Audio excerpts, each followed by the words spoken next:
I mean, I don't know all the statistics and stuff like that, but I'm saying if you're in an abusive relationship where the guy has been getting away with it for years with never any consequences, that it's and then you wind up murdered, it's likely that it was that guy who had been abusing you who did it.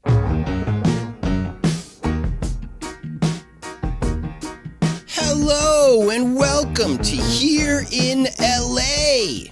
Still the Hollywood edition? As you know, I am trying to travel around every neighborhood in LA and talk with the people. Simple enough, right? Well, just like the Lotus Eaters, I'm stuck in this beautiful oasis called Hollywood. Today we're talking with a business owner, a tour guide, an OJ expert, and a man running for governor of California. By the way, are you running for governor? Would you like equal time to be on this podcast? Dozens of people are listening. If so, hit me up at tony@tonypierce.com. And I'll grill you about this janky recall election, and we'll discuss why you think you should invalidate the landslide election Governor Newsom had just a few years ago. Am I editorializing? In the meantime, let's welcome the man who is on his candidate profile, just wrote 2 words, and the second one was you. Hey everybody, I am here with a very special guest. Such a special guest that we were supposed to have been finished with Hollywood, but I'm going to have to make an exception because I'm here with Adam Papagan. Papagan. Papagan? Yeah. What kind of name is Papagan? Well, it was originally Papagna. It was Italian, and it was Americanized to be Papagan. And the reason I'm talking with you, Adam, is you're running for governor. Yeah, I am. You're on the ballot? Mm-hmm. You're also on the guide. Yeah. Mm-hmm. Which is kind of weird that they gave me the guide a couple days after I voted already. Yeah, it's... You know, what I can tell you from just my limited experience in politics is that it's a big mess. And no one knows what they're doing, really. It's a huge bureaucracy. Everything that they always complain about government being inefficient, like, it's true. Like, it's... You have to do, like, turn in all the paperwork in person. So, like, unless you're like rich and you can pay somebody to go, or you can take off work, like, you can't even get your paperwork in. It's like, and then this other thing too is, like, you know, one of the complaints about the recall is everyone like, oh, it's going to cost all this money, whatever. What would all these people at these county registrar recording offices be doing? Like, what do they do when there's not an election? You know what I mean? I say put them to work. So these aren't full-time employees? No, they are. And I think that they just chill. So where do you think this money's going? They said like $300 million for this, right? That's what they're saying. Mm-hmm. But I think factored into that is stuff like with like those salaries and stuff that they would be paying. Because I don't see really what would be so expensive about this. No, I mean, okay, so a ballot, you got to print out a couple 100 million ballots. Yeah, you got to mail the stuff out. But isn't mailing free? Oh, well, the mailing is federal, is the post office. And so you got to pay state. You got to pay Biden.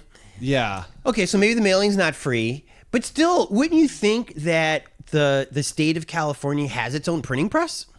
Yeah, or like if they can just, you know, throw away $275 million on this, where's the affordable housing? Where is the desalinization plant? Like, where, like if they just have this money to burn, why are we in this position in the first place? I think I should be clear to the people that we have a bit of a relationship.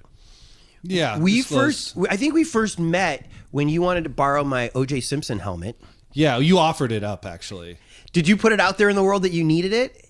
No, people were just once. It was an art show. Yeah. That was the other media circus I was involved in. Was that a circus? Recently. The OJ Museum? Oh yeah, there are people from all over the media outlets from all over the world covering it. So were you the curator of the OJ Museum? Yes, I was. Okay, yeah. So you were the curator of the OJ Museum. I happen to have an autographed OJ helmet that is funny, but also when I was a kid, OJ was a big deal for black kids. Yeah. And so I guess I reached out to you. Yeah, several people did around that time once the word started to get out. And they're like, hey, I got this if you want. Because people have been saving this stuff for Decades. And what's it going to do on my shelf? This was the purpose of all this stuff that was saved, was to go into this exhibit. Yes. Maybe we'll do a 50th anniversary, in a few decades. But other than that, yeah, this was the time for this to be seen. So I loaned it to you, and you were nice about it. You took care of it. Mm-hmm. I think you wiped the dust off of it. Mm-hmm. And then later, I just sold it to you. Yeah. You were generous enough to make me an offer I couldn't refuse. Mm-hmm. And thank you for buying my OJ helmet. Oh, you're welcome. I mean, it's a funny little artifact to have. It is funny. Mm-hmm. It is funny. So anyhow, we know each other. Yes. So, okay. So now let's go to this recall ballot. You have a two-word description or a two-word... what would you call that? Oh, it's called a candidate statement. You have a two-word statement. Mm-hmm. Would you like to recite it? Yes, it says "love you," and that's the letter U, not the word U. Do you often use just the letter U? When I'm texting people, yeah, all right, yeah, why not? I want to be casual. Because here's the thing: the voter guide is $25 a word, so I could have written out a very nice paragraph laying out what my concerns are about California, what I think should be done, why I think I wouldn't be the worst choice. But that would have cost me $6,000. Wow. And I'm already in $4,200 on the filing fee for this. So just to get your hat in the ring. Yes. $4,000. Yeah. And now what's interesting about the fact that they want to charge you per word is there's a lot of blank space here. I know.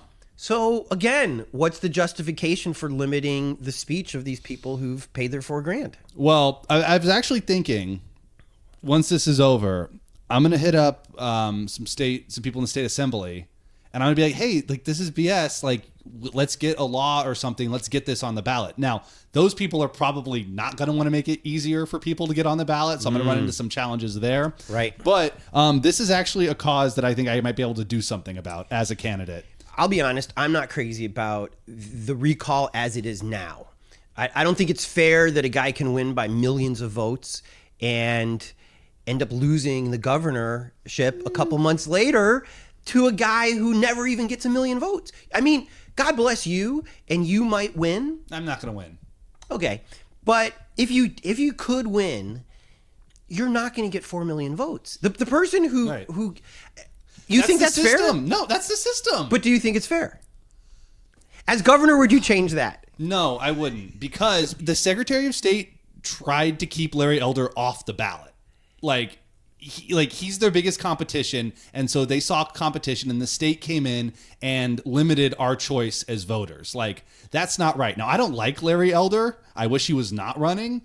But what if you're on the other side of that? What if Larry Elder was governor and Gavin Newsom wanted to run, and they made it harder for Newsom to run? What was the Secretary of State's reasoning to try to keep him off the ballot? He didn't redact his tax returns correctly, which that was another ploy to keep people from running, because you need 5 years of tax returns, and they have to be submitted in hard copies, 2 hard copies. So it cost me $100 to print these out, and then I had to go through and redact. There's 2 copies, one unredacted, one redacted, and you had to, I mean, I guess I could have done it on the computer and printed out a redacted version, but it was easier just to do it by hand. What do they want you to take off of there?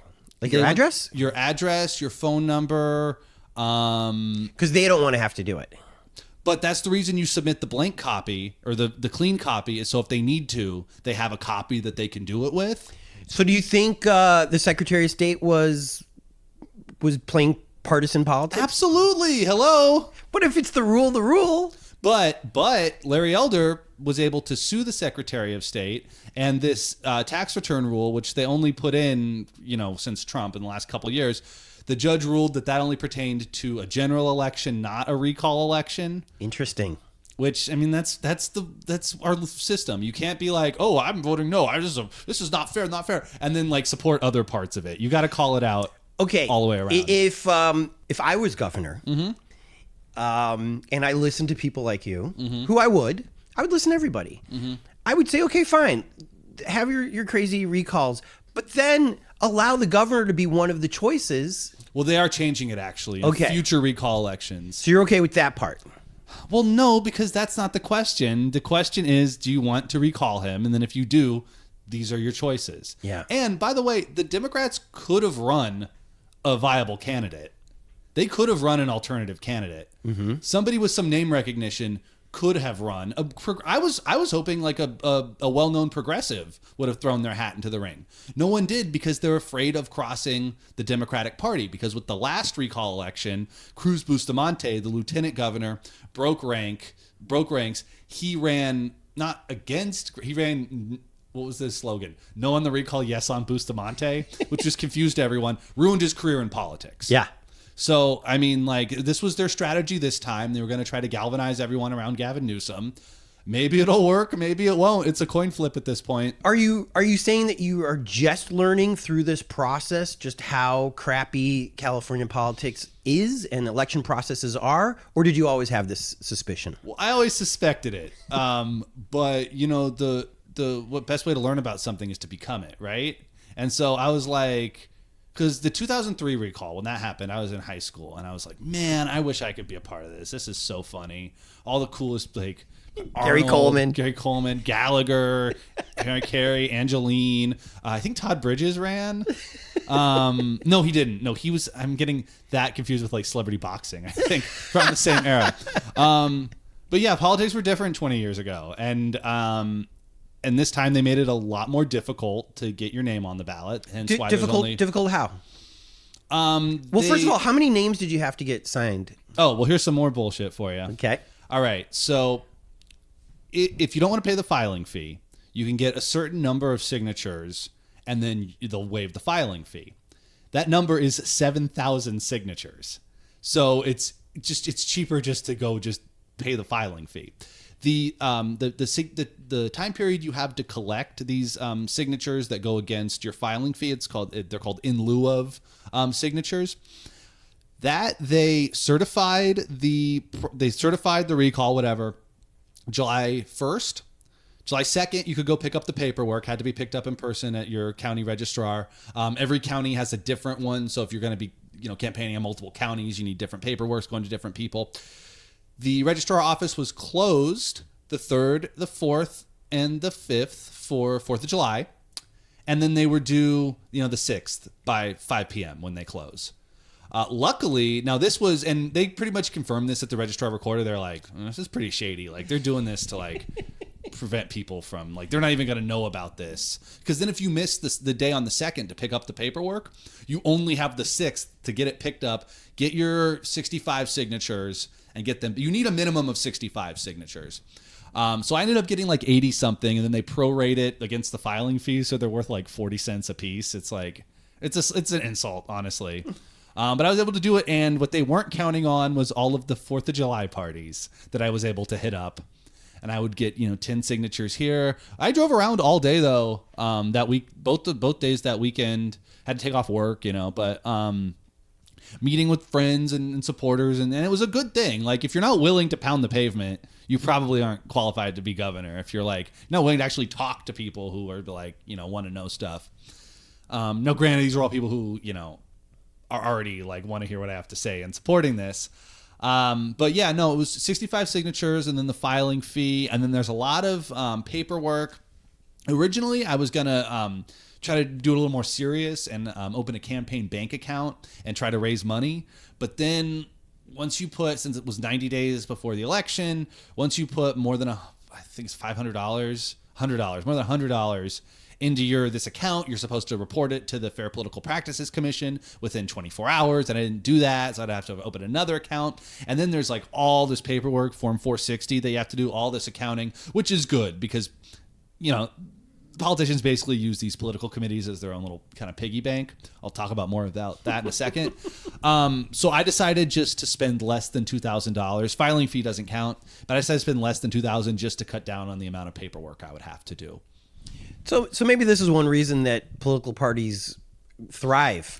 So a political party is allowed to raise and spend as much money as they want. So if you're the Democratic Party and you have donors, who could be anybody, then you could spend as much as you want fighting the recall. Or I know that there's GOP money from outside of the state coming in supporting the recall efforts in the first place. But that's the rules. That's the law. Don't get mad at me. Like, that's how it is. It's like, I'm so mad at you, Adam. It's not, but people are like, like, oh, these loopholes. So it's like, no, it's not a loophole. Like, that is what the law says. It's like in black and white. You can look. They have webinars about it.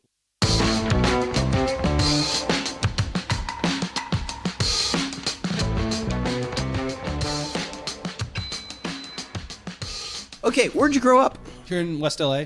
What high school? Uni? Palisades High School.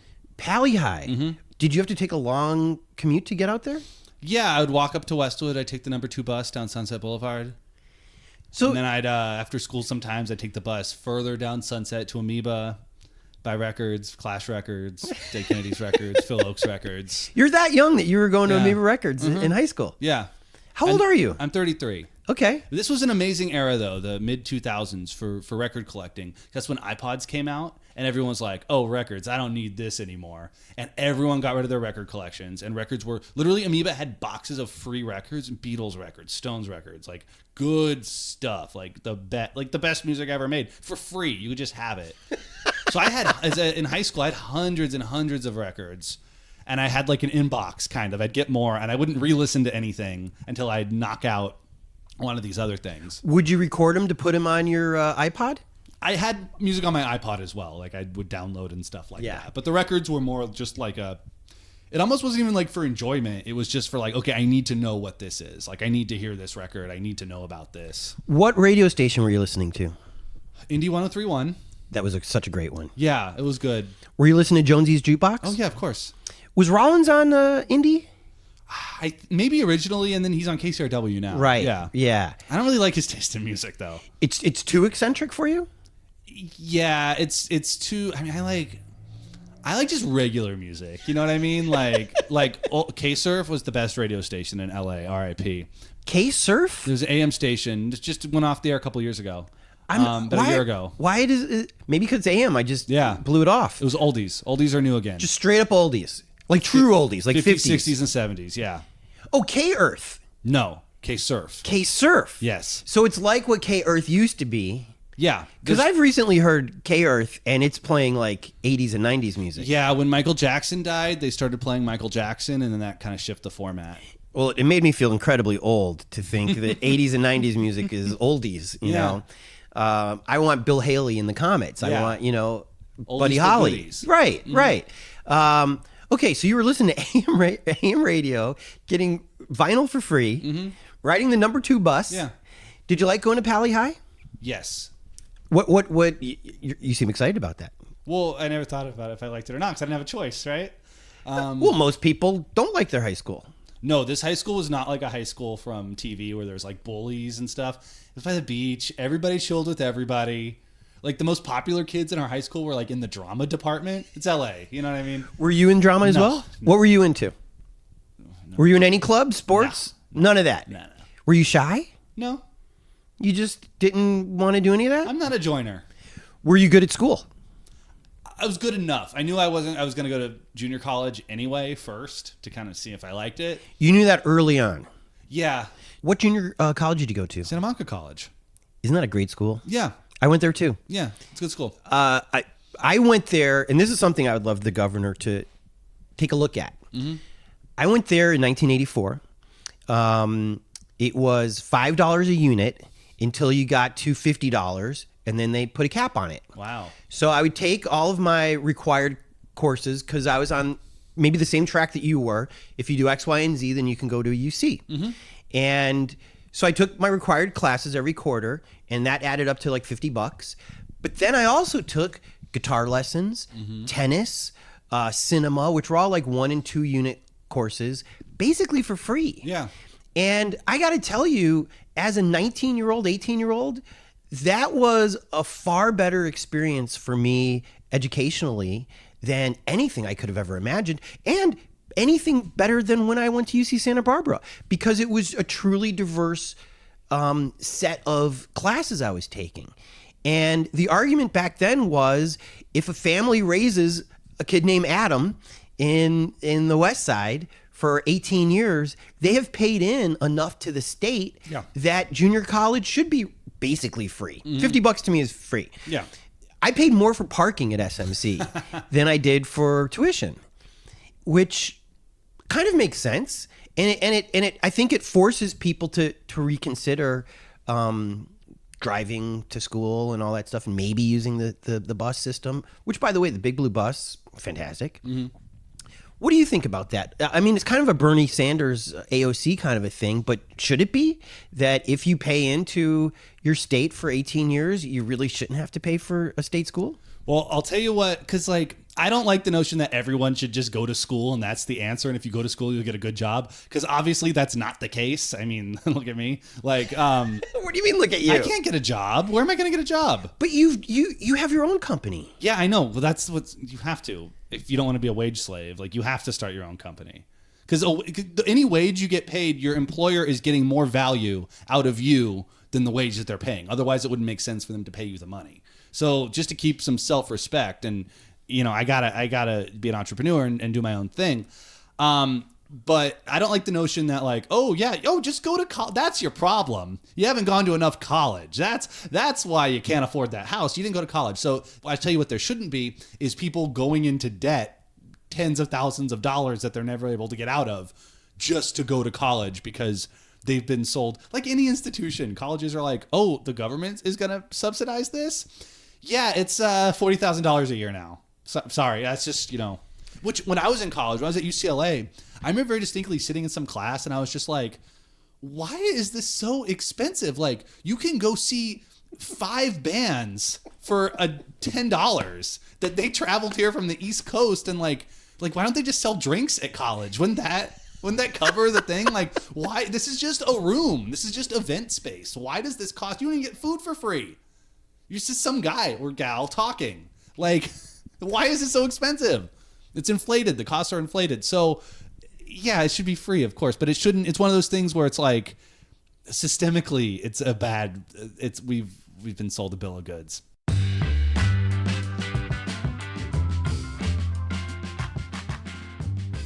What else is on your list? Drought. The drought. No plan. Not even Chewy Newsom has got a plan about the drought. Well, you said earlier desalination. Yes, that's the only thing that makes sense. Has a desal worked in the state so far anywhere? It's too expensive. It's too environmentally this. It's too. There's just a lot of excuses about it. They might all be true, but the bottom line is, it's getting hotter every day. There's no rainfall coming. Us taking shorter showers is not going to do it. Meanwhile, there's an ocean 10 miles from where we're sitting right now that's filled with water. You're telling me that the 5th largest economy in the world, the capital of technology and innovation and culture and entertainment, there's no one here can figure this out?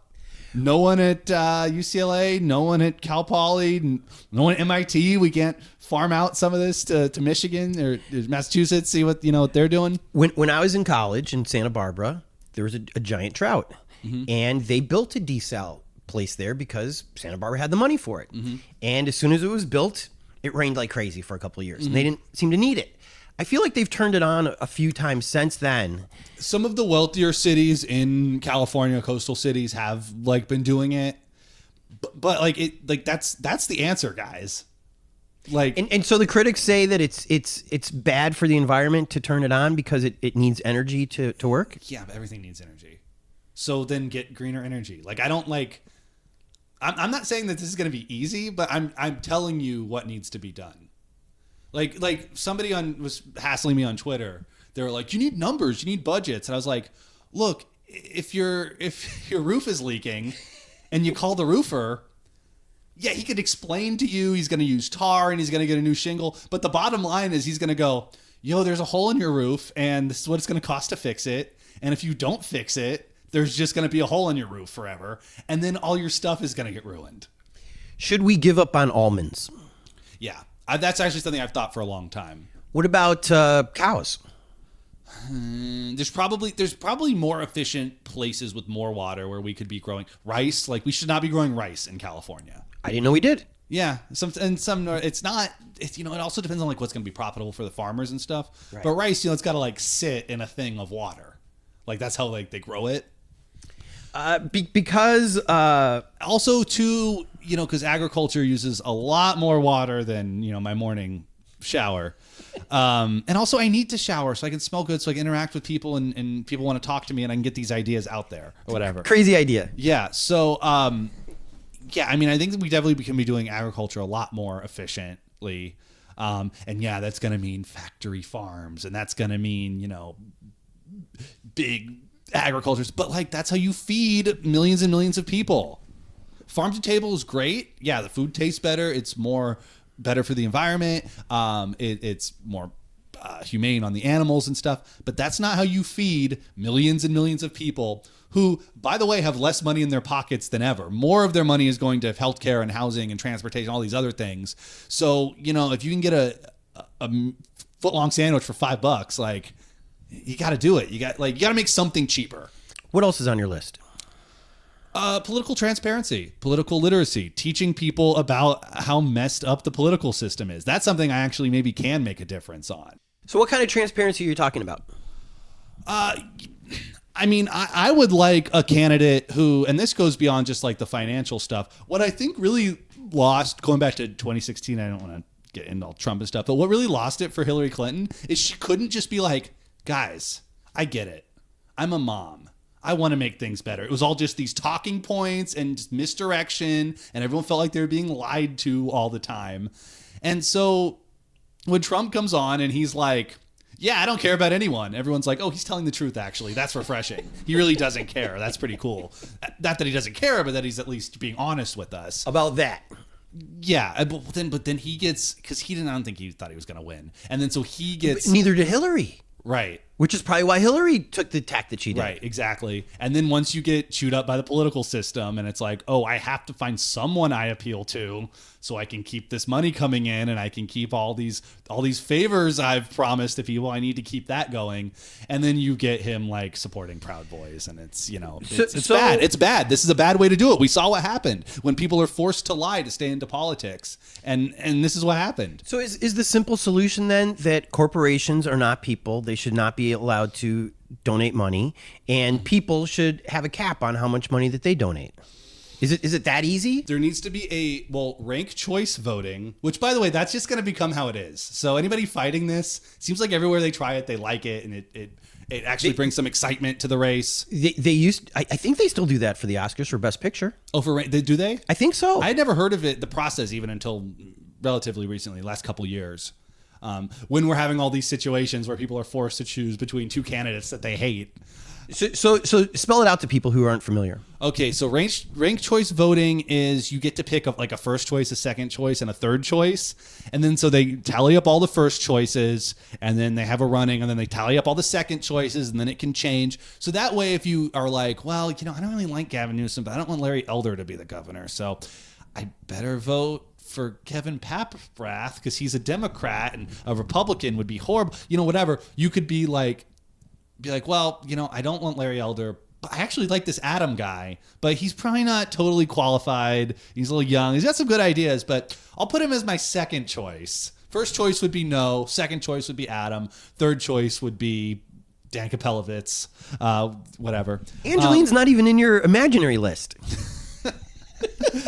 You know, I'll tell you what, she's very frugal, so she would be able to, she could balance the budget. She would be able to balance the budget. Yeah, she'd get somebody to pay. She'd get some rich guy. She would.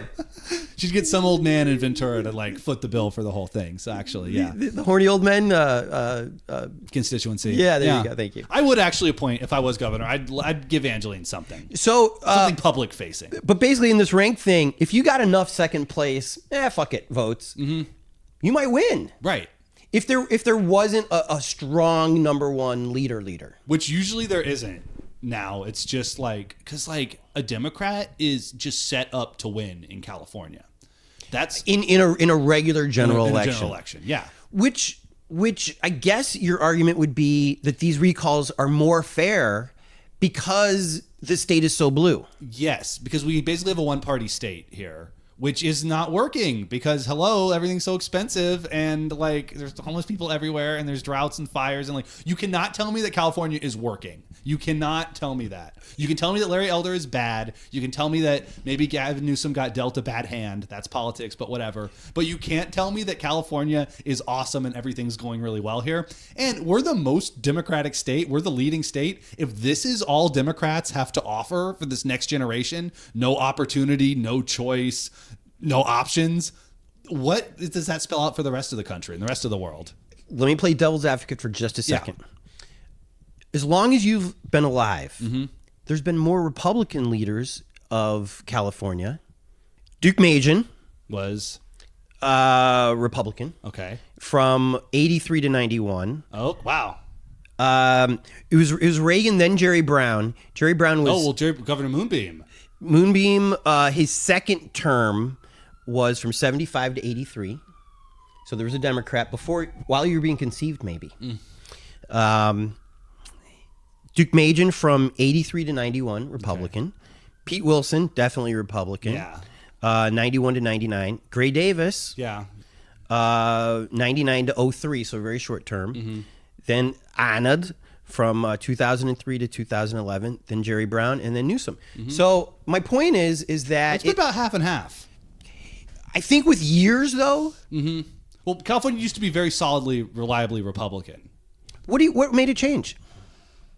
I don't know. Do you think the Latinos voting more and no? Well, Hollywood got more like I think just culture as a whole, California got more liberal, and that became the flavor of the month. Then and also maybe this stupid money you're talking about.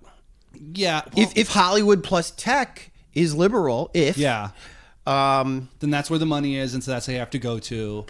Yeah.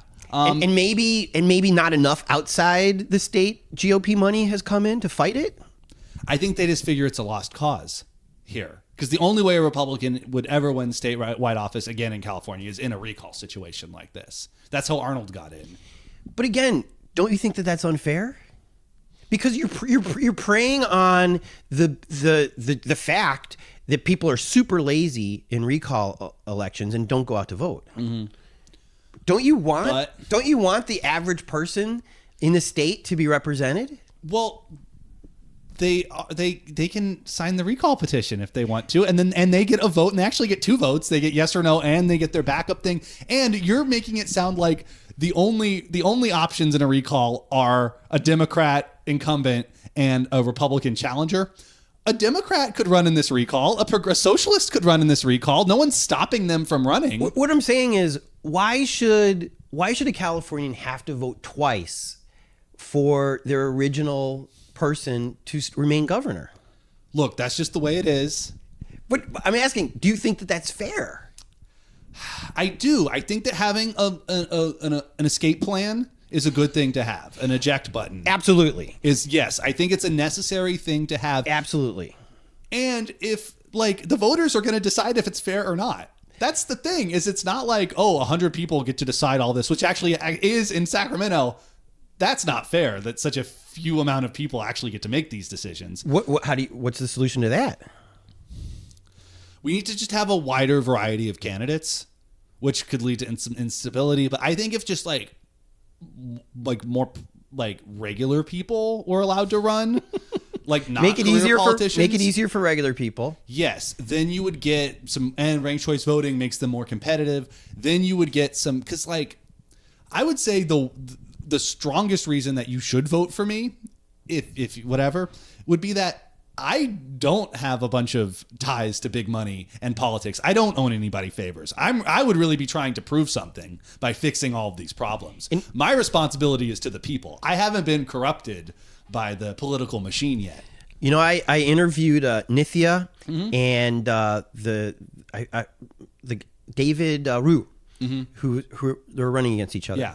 And I asked them both exactly what is affordable housing. And it was interesting because David only wanted to talk to me through email. Fine. Nithya actually got on the phone with me, which is why she won. And she was like, that's a great question. I've never even really thought about that. And I said, well, I can tell you right now. $1,000 for a 1-bedroom apartment in Hollywood Yeah, that sounds pretty good. is affordable. Yeah. And if you have your cousin sleeping on the couch and it's you and your girlfriend in the bedroom, it's cramped spaces, but between 3 of you, you can kind of pull it off. Yeah. If you're very poor, that's a very poor situation. Yeah. If you're just reasonably poor, because you work at Wendy's, maybe you and your girlfriend, who both work at Wendy's, can afford a $1,000 apartment. It sucks that we have to go down to that kind of a level, but it seems to me that no politician is willing to say it's $1,000. That sounds, I mean, if you want to put a number on it, like it used to be, you could just work any job and afford to have a place to live. It's not like that anymore. I have a friend who's in his 50s, and he was like, when I was your age, you could get a 1-bedroom apartment. You can't do that anymore. And I was like, that's the measure. There you go, right there. I know it's anecdotal, but there you go. You can't get a 1-bedroom anymore. So if I'm a developer, though, let's say $1,500. $1,000 seems cheap. But shouldn't it be? Let's say you don't like that version of Hollywood, of the 70s Hollywood, where you could be a struggling, you could be Brad Pitt, struggling actor working at a restaurant. Yeah, that's $300 a week. Yeah, okay, $1,000. All right, that's affordable. $1,000 for a 1-bedroom. Otherwise, why should we be giving all the money to the landowners? Right. Well, they're hoarding housing and they're making it so that the rest of us can't have houses because they're artificially decreasing the supply of said houses. Okay, so $1,000. I like that. $1,000. Okay, now Larry Elder thinks that minimum wage should be $0. Yeah. Well, he's a psycho. He's a troll. He is a troll. Okay, the 2 frontrunners who aren't Newsom are both trolls. What does that say? Who's the other guy? Kevin Paffrath, I don't know YouTuber. Him. I don't know him. He's a YouTuber. Is that Meet Kevin? Yes. Meet Kevin is a frontrunner?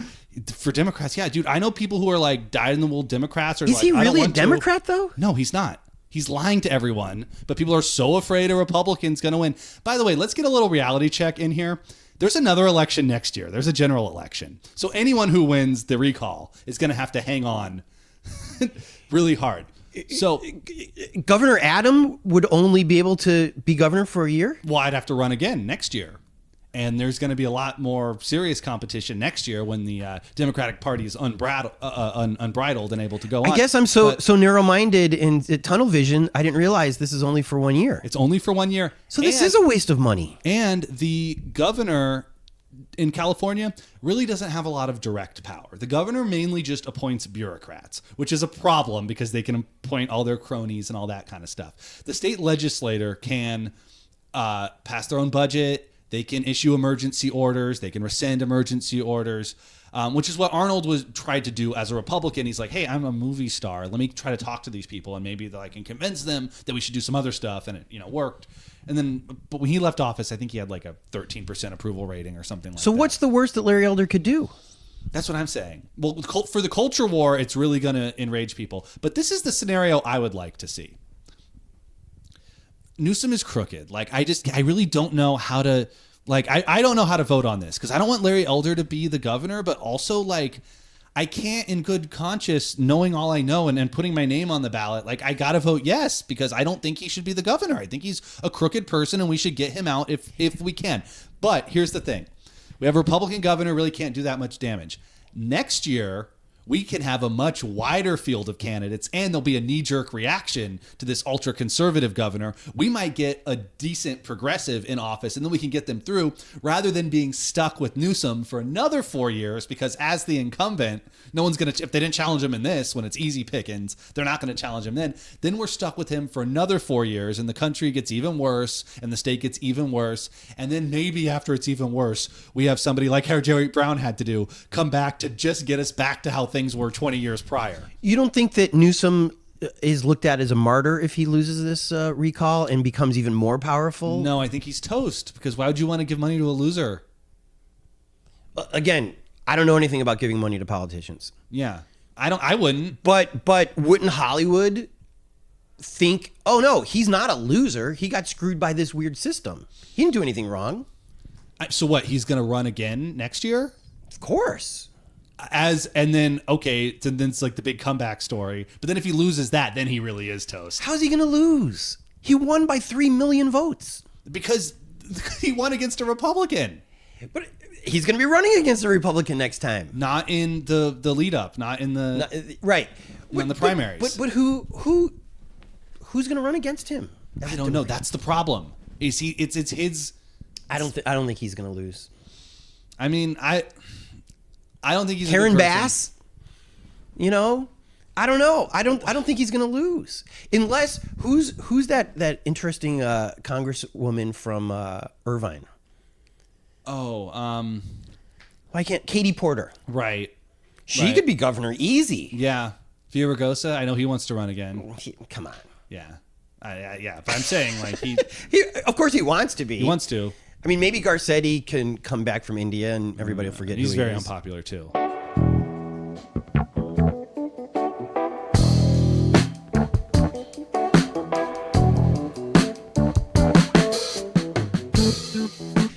Let's talk about your business real quick. You give tours in Hollywood, which this podcast is supposedly about Hollywood. Yeah. We haven't talked, I think, one bleep about Hollywood yet. But you give tours about Hollywood and also about OJ. The Real Housewives, Curb Your Enthusiasm. Are you a big fan of those shows? Yeah. Curbed was filmed mostly on the West Side, though, right? Brentwood, Santa Monica. The racist chicken.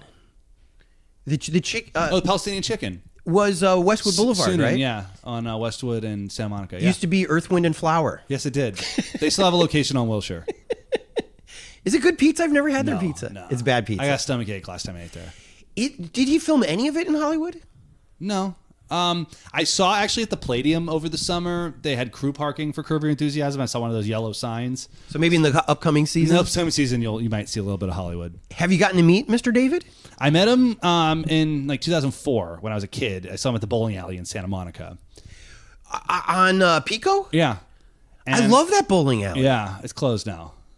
Because of COVID? No. It's Forever? Forever? Business, yeah. No. Yeah. Westside has like 3 bowling alleys over there, though. Because there's one in Mar Vista and there's one in Playa del Rey. So The Mar Vista one is recently renovated. Yeah. We're bowling nerd section right here. Have you been in that? Yeah. Is it great? Okay, back to the one in Santa Monica, though. Yeah. One reason I liked it, well, 2 reasons I liked it. I heard that Saint Sinatra used to just totally just hang out there. Oh, that's cool. Because nobody, I guess they thought nobody thought that Sinatra would be there. Yeah. So he just loved to bowl there and just hang out. But also they would have, even though I don't drink Budweiser usually, they had Budweiser bottles shaped as bowling pins. Oh, that's cool. That's Very so cool. But it was also just an old school bowling alley. 3 blocks from the beach. Yeah. Which is maybe why they sold it. Because that real estate's got to be incredible. Yeah. That breaks my heart. Yeah. That's when I met Larry David. I asked him for his autograph, and he was like, "What, are you kidding me?" But like in a funny way, you know? And gave it to you. Yeah. Beautiful penmanship. Real Housewives of Beverly Hills? Yeah. Do they do anything in Hollywood, or is it all Beverly Hills? Beverly Hills, West Hollywood. Right. Pump and all that stuff. Phil Blanca. Right. Phil Blanca closed. That's in Beverly Hills. And then you do your OJ tour. So even though you're based in Hollywood, it doesn't sound like you do actually any tours in Hollywood. No, all the tours are in West LA. And that's okay with you? Yeah, I live in West LA. I'm from West LA. But your business is set up in Hollywood because you have to get tourists who are in Hollywood. No, I just have the office just to have it. That's a great office, by the way. What do you call that courtyard? It's called Artisan's Patio. One of the oldest buildings on the boulevard. It's fantastic. Yeah, it's great. And you even have a security gate. So no vandalism there? Somebody broke a window at the cell phone store over the summer, but no, it's fine. How long have you been at that location? 2-3 years? 3 years, 4 years. And you're also just a few storefronts away from talk about records, a great record store. Yeah. Who is that guy? Kevin. That record collection that he has is unreal. Yeah. Have you bought any records from him? They're kind of expensive. Exactly. Yeah, I'm a dollar section person. I have shopped with him in the past, but like I don't really need like a sealed copy of Harvest. You know what I mean? Like. So is it good to be an artisan court? What do you call that? Artisan's Patio. Artisan. You say it like I should know it. It's been there for 100 years. And for 100 years, I've walked right past it. Yeah. Because I'm distracted by the stripper shoes and across the street, the Pig and Whistle. Yeah. A lot going on down there. There's a lot. And that's what I'm asking. Are people more like me where they just totally not think that they should go down that little... Everything on Hollywood Boulevard is half empty because everyone's just looking at the sidewalk to see if there's any names they recognize on the Walk of Fame. What names are near your... Richie Valens is right out front. And that was when actually the city of Pacoima raised the money to pay for that one. Because he's from there. Mm-hmm. And nowadays, it's $50,000 to get a star. Yeah. Do you think that's okay? It's private. I mean, well, actually, it's not private property. It's public property, isn't it? Larry Elder has one. I just walked by it the other day. Did you take a picture? A little selfie? Yeah. Did you really? I did a selfie. Because I was just thinking about the recall and stuff, and then I just looked down and I started laughing to myself. Like, here we go again. I did an article about how you were able to put private stars on public because they take care of it. Yeah. And they're just part of the Hollywood bid situation. I like it. It's fine. It's fun. Everyone likes it. And it's good for Hollywood. And so why not have a private industry pay for these stars? Yeah. Okay, so let's talk about OJ real quick. Sure. The glove didn't fit, Adam. It kind of fit. He faked it? He stopped taking his arthritis medication. On purpose? Yeah. You're saying that the Dream Team knew that they were going to put a glove on him? The Dream Team knew that somebody was going to ask, one side or another was going to ask OJ to put the glove on, and it wasn't going to fit. I mean, obviously hindsight is 20/20. Why should the prosecution even try to put the glove on him? Because if they didn't do it, then the defense was going to do it and be like, see, it doesn't fit. Would you have done that if you were part of the Dream Team? I wouldn't have put it on him. I would have done anything the Dream Team did because they were successful. So right. Yeah. Right. What do you think the motive was for OJ to do this? This is why I ask. Yeah. Again, you and I are incredibly handsome men. But we're not sleeping with a Playboy playmate right now. Yeah. Therefore, I'm not going to kill my ex-wife, who I was with when she was 18. Yeah. And now she's in her 30s. No disrespect to 30-year-old women. I would die for a 30-year-old woman right now. But if we're thinking about the douchey actor guy capable of murder, obviously was aggressive towards her. Maybe he's over 18, or I'm sorry, maybe he's over 30-year-old women. Well, OJ's mother was a nurse, and she would leave OJ and his siblings to go work at night. And so that could be why he has these issues of control around women. And when he met Nicole, this was this young girl who he could groom and control. And when she starts to show an independent side of herself and she breaks up with him and then gets back together with him and then dumps him again, it was just too much of a blow to his sense of self and his reality that, like, if he couldn't continue to control this, he has no control over anything in his life. But again, she pissed off. She dumps him, but he's got a really beautiful girlfriend. It's about control. Don't you understand? I don't. You don't understand. It's about control. I don't understand control. These kind of like these domestic violence things, it's like a control thing. It's not just about like, man, she's hot. Like he's so pissed she's going to leave him. He's going to kick her ass. It's like, no, it's about control, and it's about, and it takes 7 or 8 attempts usually to get out of a domestic abuse situation like that. And if you're a woman, yeah. And oftentimes they do end in like a murder or murder-suicide kind of situation. I thought they didn't.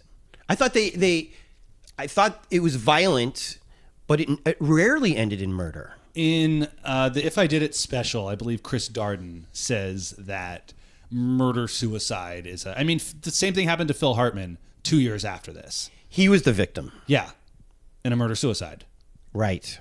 In an abusive, alcohol-driven relationship that probably had a lot of verbal abuse, if not physical abuse. I don't know what happened between the two of them. Because the woman wanted the control in this relationship and felt shunned that this relationship was ending. Or he was trying to control her and wanted her to be in, this like subservient kind of housewife situation where she wanted to be an actress and she wanted to be equal. Because he was on Howard, was on Howard Stern with him. She was just like, yo, I want to be in the interview too. And that they clips on it's in the I love Howard. I don't remember this one. I'm gonna it's in the 2020 anniversary, 25 anniversary Phil Hartman special. But yeah, no, it was not a good relationship. There was a power imbalance in the relationship. But isn't there usually? Not always. If you're married to a huge celebrity, Yeah. unless you're Angelina Jolie, Yeah. isn't it usually that kind of a dynamic? Yeah. And then look, and it's not a healthy dynamic. It's not. I mean, that's why all these marriages fail and stuff like that. Yeah. But they don't usually end in a terrible murder. I mean, this was a gruesome murder. The majority of women who are murdered by an intimate partner. Yes. Now that part undebatable. Yeah. But of domestic abuse victims, I heard that the number that leads to murder is very low. I mean, I don't know all the statistics and stuff like that, but I'm saying if you're in an abusive relationship where the guy has been getting away with it for years with never any consequences, that it's and then you wind up murdered, it's likely that it was that guy who had been abusing you who did it. OJ says it was the drug dealers. Mm-hmm. How do you feel about that statement? That's crazy. That's nuts. That sounds like something out of a Hollywood movie. The whole thing's a Hollywood movie, which is why, Could be, look, hey, he might not have done it. No one knows. It's a mystery. Is it a mystery? You don't seem to think it is. I think he probably did it, but I don't know for sure. Nobody knows for sure. Do you think that he did it thinking he would get away with it? Or do you think he did it not thinking at all because it was a true rage moment? No, I think he came up with a stupid half-baked OJ plan of like, I'm going to go over there, and by the time they discover it, I'll be in Chicago, and they won't even know what happened. Now, OJ says in one of the things, or he had, I guess right after the murders, had told AC that he was there that night, and Nicole answered the door holding a knife, and they got into it. But he could just be lying about that. Right. He could just be like, yeah, I mean, she had the knife. I had no choice. You know what I mean? Like, I don't really know if that's a credible. And then, of course, in If I Did It, he said he has an accomplice with him. Should I read If I Did It? Do the audiobook because it's read by an OJ impersonator. Is he okay? Yeah, it's great. The juice is coming out tonight. Like, there's like really some great quotes in there. Like when he meets Paula, he's like, "Who is this gorgeous creature?" Like, it's good. Did you watch the ESPN doc and all that? Watch everything. Did you like the ESPN thing? Yeah, I like all OJ content. I do too. Yeah, I do too. What the reason I like the ESPN thing? First of all, so long, so detailed. Yeah, I didn't know about that statue. The Heisman or the one of him that Flavor Flav bought. Yes, that one. And to hear about it's one thing, but to actually see it like they did was phenomenal. Yeah, this guy's a narcissist. Totally understandable. Yeah. I mean, if I could play guitar really well, I would probably be the biggest jerk in the world. Yeah. But if I could run through the NCAAs and all of the NFL and then have kind of a funny acting career and Nicole was a total knockout. Yeah. Even at 30 years old, even her whole life, total knockout. And then all the other women that he had, wouldn't it get to your head? Oh, yeah, of course. Well, that's what he says in If I Did It. He's like, he takes one of those psychopath tests, and he's like, do you think all eyes are on you when you enter a room? Well, of course they are. I'm O.J. Simpson. Right. Yeah. Now, you drive a white Bronco. Well, for the tour. But still, it's a white Bronco. It's pretty cool. It has, for a tour like this, it has to be. What do you think about the Bronco chase? Because greatest television premiere of all time. Premiere. It sets the tone for the whole trial and foreshadows OJ getting away with it all in the end. It's got everything. It lays out what the whole story is going to be right there. Who are the type of people that go on the OJ tour? All sorts of people. I mean, it's a big story, and what's with the reboot a few years ago brought a whole new generation to it. Oh, that's right, huh? Mm-hmm. Now that section where she died, she and Ron, where they died there, it's kind of a busy part of Bundy. Mm-hmm. Where do you park? Do you park, or do you just slow down and fuck up traffic? I pulled down. No, I park right in front of it. There's always spaces usually. There's a parking spot? Yeah, on the street. Oh, I didn't know that. Or if it's filled, like on a street cleaning day, there's a red zone just a little past it. So I just go into that for 2 minutes. How much do you charge for this tour? $50. $50 a person. And how long is it? An hour. Do you go to the formerly Mezzaluna? Mm-hmm. Where else do you go? Ron's apartment, the Gretna Green condo. Where was Ron's apartment? On what was it, Gorham? Just down the street. It's all right in that area. So you walk to work. Yeah. Do you go to the McDonald's? Yeah, that's where it starts. You know, that was my first job. Yeah, I think we talked about this when we did the helmet. Yeah. It starts there because there's a bathroom. People need to use the bathroom before tour. Oh. And then is where he goes to dinner with Kato. Dinner. But like you don't like. I could do it without it starting there. You know, you That's can really genius. You can really pick up the story at any point. But that's really genius to do it there. Yeah, and then if I want like, I need like an iced tea or whatever, like there's food there. It just makes sense. You don't get an OJ? No, too much sugar. How do people usually find that you are doing this tour? Is it Google? Yeah, either organic search or word of mouth, or I'm on Airbnb experiences, so I'll get it's like a referral kind of thing, and I pay a commission on that. Okay, so where else on this tour am I missing out? And that's in the school. Oh, do you go to his former house? Yeah, of course. What's there now? New house. Just a bigger house? Bigger house. That makes more sense? Yeah. That's pretty common in those neighborhoods to knock down houses and put up bigger houses. But they knocked that one down pretty damn fast. Not till 98. When did this all happen? The murders were 94. I thought they knocked it down almost right away. No, it was 4 years later. Interesting. 4 years and a month, 2 months later, yeah. I love how knowledgeable you are about this. Yeah. That's what I do. Adam, you're an incredible podcast guest. Yeah, I do what I can. You're going to win governor. Thank you. Thanks for voting for me. I appreciate it. You know I didn't. I really do. You know I didn't, though. You didn't? No. You said in your tweet that you were going to vote for me. No. I said to somebody who said that they didn't want Gavin Newsom to win, who should I vote for? And I said, vote for this guy. Oh, you didn't actually vote for me? No, because I don't believe in this recall. Then who'd you put for your second choice?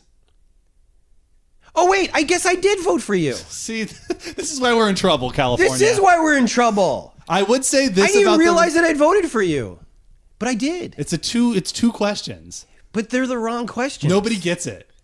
Nobody understands the questions. It's crazy. I'm sitting with you and I didn't realize that I'd voted for you. Yeah. So maybe the recall process is a problem. Is there anything else that you wanted to say before we... No, I think we've covered it. Before you end up in the governor's mansion? Yeah, well, I can assure you all that's, okay, that actually is how I do want to end it. People are like, what if you win? Wouldn't that be crazy? And I'm like, you fools, don't you understand? I can't win. Don't you see how the system works? It's only going to be a rich guy or another rich guy, or maybe a rich lady if we're lucky. Maybe. And she could be, crappy too. So I hope that's the point, is if you liked anything I had to say today, I'm sorry to break it to you, but unless I become rich or famous or both, I'm not going to get into the governor's mansion. So support alternative candidates, support alternative viewpoints if you agree with them, even if they're not against the mainstream, because once there does become a conversation about this, that's the only way things are going to move forward. If everyone just thinks everything's hunky-dory, then we have a problem. Will you run again? I'm actually thinking about running for state assembly in 2028. There's a seat that's termed out in the East Hollywood, Glendale area. That's where a lot of my constituents live. That's gonna be a tight race, and I'd have to become a Democrat. Ugh. Do you have to move over here to do that? Yeah, but I have 7 years. Oh, it's not for a while. That's when the seat is termed out. Otherwise, I'd be going against this apartment above me is for rent. Oh yeah. How much is it? Not $1,000. Okay, well then there you go. I will be staying in West Hollywood for the duration. Adam, thank you so much for spending time with me thanks today. Thanks a lot. This was great. This has been great. Thank you. All right. Love you. Oh my God, wasn't that good? You know what else is good? Our Patreons who warm our hearts. When you stoke us, you're saying, Tony, Jordan, God bless you. Here's a cup of coffee.